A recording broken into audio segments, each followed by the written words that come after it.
वनांचल TV 24 live.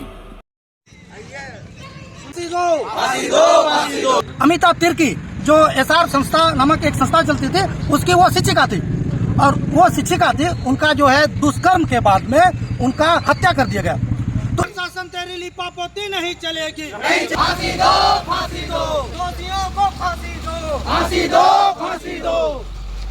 और मनोहरपुर में आदिवासी महिलाओं के साथ अन्याय के विरोध में आज झारखंडी भाषा खटियानी संघर्ष समिति ने राजनगर सहदेव महतो चौक से लेकर सिद्धू कानू चौक तक कैंडल मार्च निकाला है। और दोषियों को फांसी दो, फांसी दो, फांसी दो। मणिपुर और मनोहरपुर के दोषियों को फांसी दो, फांसी दो, फांसी दो। प्रशासन तेरी लिपापोती नहीं चलेगी, नहीं चलेगी, नहीं चलेगी। फांसी दो, फांसी दो। मणिपुर और मनोहरपुर के दोषियों को फांसी दो, फांसी दो, फांसी दो। झारखंडी भाषा खटियानी संघर्ष समिति ने कैंडल मार्च के माध्यम से झारखंडी जोहार। और आज अमिता तिर्की जी जो हमारे मनोहरपुर के हैं, उनको श्रद्धांजलि देते हुए सरकार से यही मांग रहेगा। मैं मणिपुर को भी बोलूँगा, कुछ दादा भाई लोग राजनीतिक पार्टी द्वारा मणिपुर सरकार को और केंद्र सरकार को मैंने विरोध किया, उसमें हम लोग भी समर्थन है।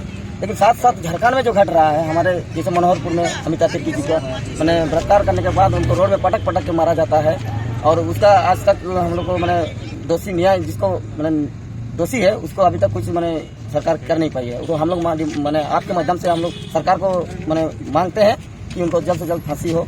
और मैंने ये नहीं कि मैंने मणिपुर सरकार भी दोषी है तो हमारा झारखंड सरकार भी उतना ही दोषी है, क्योंकि यहाँ भी कोई माँ बहन किसी के साथ दुर्घटना हुआ है, घटा है। और ये नहीं कि मैंने आदिवासी महिलाओं के साथ जो छेड़छाड़ हो रहा है इसी के विरोध में हम लोग कर रहे हैं। हर नारी का मैंने एक वैल्यू होता है जो सब में हम लोग उनका इज्जत करते हैं, माँ बहन हो।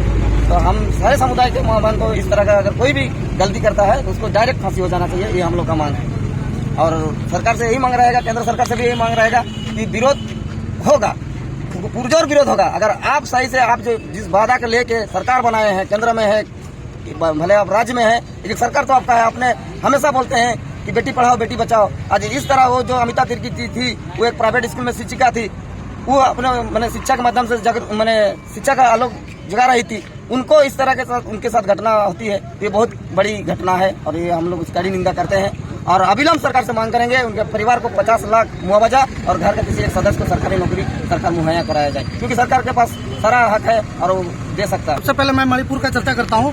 मणिपुर में घटना 4 मई को हुआ है, लेकिन उसका वीडियो वायरल होने के बाद ही वहाँ के जो है पुलिस प्रशासन जागी और कार्रवाई करने पर उतरी है। तो पुलिस प्रशासन का कुछ गुप्तचर विभाग होता है, क्या वहाँ के सरकार को पता नहीं था कि ये जो घटना हुआ है ये बहुत ही निंदनीय इसलिए है क्योंकि वीडियो वायरल होने के बाद में सरकार को पता चल रहा है, जबकि पुलिस प्रशासन वहाँ पर जानती है, वो गुप्तचर विभाग रखती है। और कहीं ना कहीं ये बहुत ही शर्मनाक घटना है। मणिपुर की घटना दिल दहलाने वाली घटना है, बहुत ही निंदनीय है और पूरे हमारे भारत में सबसे शर्मनाक और विवस्त घटना है। मैं इसकी पुरजोर निंदा करता हूं और मैं सरकार से यही कहना चाहता हूं कि ये जो दोषी है इनको अविलंब फांसी दिया जाए।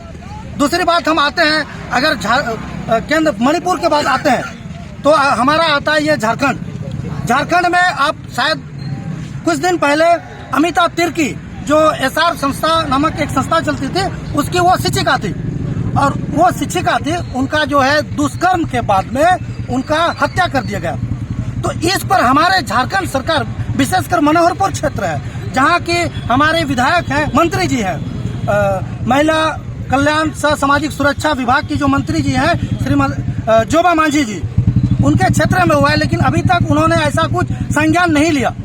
तो ये महिला होने के बावजूद भी एक महिला के साथ ऐसा दुर्व्यवहार हुआ है, फिर भी इस पर संज्ञान न लेना कहीं ना कहीं ये झारखंड मुक्ति मोर्चा का ये राजनीतिक दिखता है।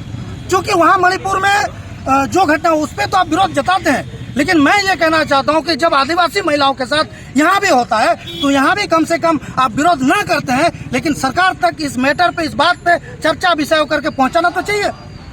ये बहुत अब केवल जहाँ तक केवल राज्य का बात है, बहुत सारे जगह में आप देखिए रूबी का पहाड़िया हुआ, उसका हमारे एसआई क्या तपनो जी हैं, ऐसा आप देखेंगे तो हमारे आदिवासी महिलाओं के साथ भी यहाँ बहुत ज्यादा दिक्कत है। तो ऐसे मामलों में आप दोषी किसको ठहराते हैं, किसको मानते हैं? इसमें हम सरासर देखेंगे, अभी जो वर्तमान सरकार है मैं उसी पर ही आरोप लगाऊंगा। चूंकि आरोप इसलिए लगाऊंगा, यहाँ पे जो भी पुलिस प्रशासन और संविधान है उस पे आप लोगों को काम करके जो भी महिलाओं के विरुद्ध में जो भी एक कानून बनाया गया उसको सख्ती से पालन किया जाए, और सख्ती से अगर पालन करेंगे तो कहीं न कहीं ऐसी घटना देखने को कम मिलेगी। मणिपुर में भी जो समस्या है वो विशेष करके जातिवाद समस्या है, ये कहीं ना कहीं ऐसा लगता है बहुत बड़ा एजेंडा हो सकता है और ये बहुत बड़ा एक हिंसा का रूप ले लिया है, और इस पर मणिपुर सरकार को तो तत्काल इस्तीफा दे देना चाहिए, मेरे हिसाब से तत्काल इस्तीफा देना चाहिए। और जो भी वहाँ पर एक दो जन को पकड़े, वहाँ पर बहुत सारे लोग थे, सबको फांसी दिया जाए, हमारी ये मांग है। क्योंकि चाहे वो किसी भी हो, चाहे आदिवासी हो, चाहे किसी भी नारी का सम्मान जिस पार्टी के लोग नहीं कर पाते हैं या फिर जिस क्षेत्र में जो लोग नहीं करते हैं नारी का सम्मान, और इस तरह से विविध से घटना दिखाते हैं, तो इनको सीधा सीधा मेरे हिसाब से तो सरेआम खुले चौक पर फांसी दे देना चाहिए। साहेबगंज की घटना जो है बोरियो में आपकी रूबी का पहाड़िया 20 टुकड़ों में कहाँ है सरकार, इस पर क्या करे हमको तो समझ में। अब ऐसा हो गया कि जब तक लोग जाग करके विरोध प्रदर्शन नहीं करेंगे सरकार कुछ नहीं करती है। स्टैंड लेना चाहिए सरकार को, वहाँ गंभीरता से उस विषय पर चर्चा करके जो भी उसके दोषी है अविलंब उनको फांसी दे। कुछ ऐसा स्पेशल कोर्ट बन जाए कि जहाँ पता चले कि ये ऐसा कुकृत्य किए हैं तो उन लोग को ज्यादा देरी नहीं करते हुए उन लोगों को तत्काल फांसी का सजा सुनाया जाए। तो आप लोगों को लगता है कि प्रदर्शन करने के बाद सरकार जागेगी और दोषियों को? देखिए, हमारा काम है सरकार को जगाना। सरकार का कान में अगर रुई लगा हुआ है तो उनको हटा करके जगाने का हमारा काम है।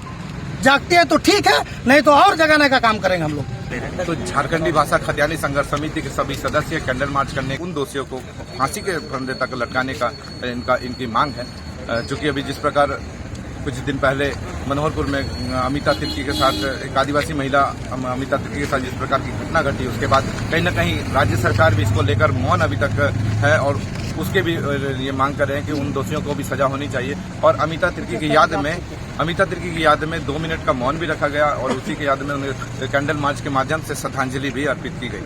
इसमें रविकांत गोप, आप देख रहे हैं बनारस टीवी 24 लाइव से, देखते रहिए, धन्यवाद।